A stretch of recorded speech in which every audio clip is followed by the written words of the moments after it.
No sir, this isn't tech support but the finance department. So technically I'm not tech support, but I always enjoy reading posts on here and had a TFTS situation happen the other day, so might as well share.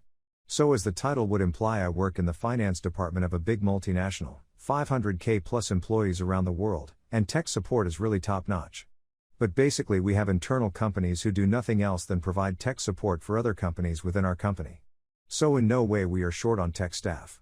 When I started about 3 years ago, I quickly garnered the reputation of being that guy who knows a lot about computers, and whenever colleagues had simple questions about something not working, I would try to help them.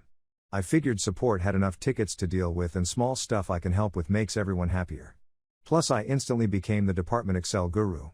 Example of the level of problems was that one of my colleagues tried to connect their second monitor to their laptop by running a HDMI cable from one screen to the other.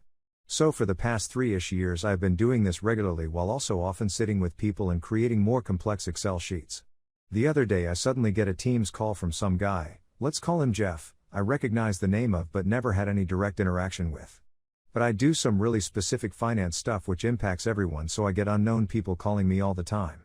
Jeff, hello, I have a problem with my computer, you need to fix it. In a real snobby tone of voice, me, hi. Yeah, this is the finance department. If you have trouble with your laptop, you need to contact tech support. I could give you their number. Jeff, but Pete, a guy I often work with, told me you fixed his Excel, aren't you tech support? Me, no, this isn't tech support but the finance department. I helped Pete because he needed some help figuring out an Excel formula. Jeff, well, my Excel isn't working properly, fix it. This formula isn't doing what it is supposed to do. It just says NA me, wait, isn't your Excel working or is a formula not working? Jeff, the formula. Me, okay, Excel not working or a formula are two different things. Share your screen, then I'll quickly take a look and maybe I can see what the problem is. He shares his screen and I instantly see what is happening. He is trying to VLOOKUP to the left, which obviously isn't working. Me, I already see what is happening. VLOOKUP is kinda dumb and cannot look to the left. Can you press the Windows key and type Excel? I wanted to check if he was still on Office 2016 or already migrated to 365, because otherwise he could use lookup. Jeff, why can't it look left? Me, because it was how it was programmed. Jeff, can't you fix it? Me, no, I am not working for Microsoft, so I can't change how Excel functions. Please press the Windows key and type Excel. I want to check which version you are on, because if you are on 365 we can use a different formula. Jeff does was I say and I see 2016. Me, okay, you are on an older version of Office, so we have to do something else. Move column Y 3 columns to the left, then we can make VLOOKUP work. Jeff, why can't you just upgrade my Excel? Me, again, I am not tech support. That is not my job. Jeff, okay, but that column needs to be in that spot, I can't move it. Me, okay, then move column Z 3 places to the left. Jeff, no, the report needs to stay like this. By this time I'm basically done with this SHT and his unwillingness to cooperate. Me, okay, then I can't really help you. I don't know any other ways to fix it. I probably could have figured out something, but I CBA by now. Jeff, why don't you want to help me? Me, I do, but I don't see any other solution than moving those columns. If you had Office 365 then there would have been other options, but you don't, so I can't make it work. Jeff, instantly starts shouting that I'm horrible tech support blah blah blah. Me, okay, I'm hanging up now. I don't deal with this kind of stuff. Jeff, get me your team lead in the call. Me, my team lead is on vacation, you can send him an email. Jeff, okay, then get me his boss. Side note, due to my manager suffering a burnout, the chain of command currently is me greater than my team lead greater than CFO. And I have almost weekly meetings with the CFO. Me, okay, let me check if he's available. I quickly shoot the CFO a message if he is like 2 minutes for a problem I am encountering, to which he replies of course, and I add him to the call. CFO, hi, what is the problem? Jeff starts ranting again about how I'm horrible support and how I don't want to upgrade his Excel to fix his spreadsheet. CFO, okay, let me stop you there. Village people cop, you can go, I want to talk yo Jeff alone, I will handle it. I don't know what the CFO said, but about 5 minutes later I get an apology mail from Jeff, with CFO in CC, which he really had to throw out his ego for to write. Pretty sure he has had the fear of God put in him by the CFO. Story 2. Sorry I can't inventory computers that we have not received yet. Not strictly a tech support story, but reading some of the recent posts got me thinking about this.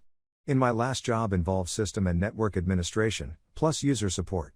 I also was in charge of our equipment inventory, a totally thankless job, plus purchasing and planning. Real jack of all trades situation. The university I worked for had a central team for equipment accounting, which mostly meant they got to nag all the various departments to turn in required paperwork. When a department purchased a computer, as soon the accounts payable folks got an invoice from a vendor, they would assume we had received the device, notify the equipment folks, who would print barcode labels in a form and send it off to the purchasing department.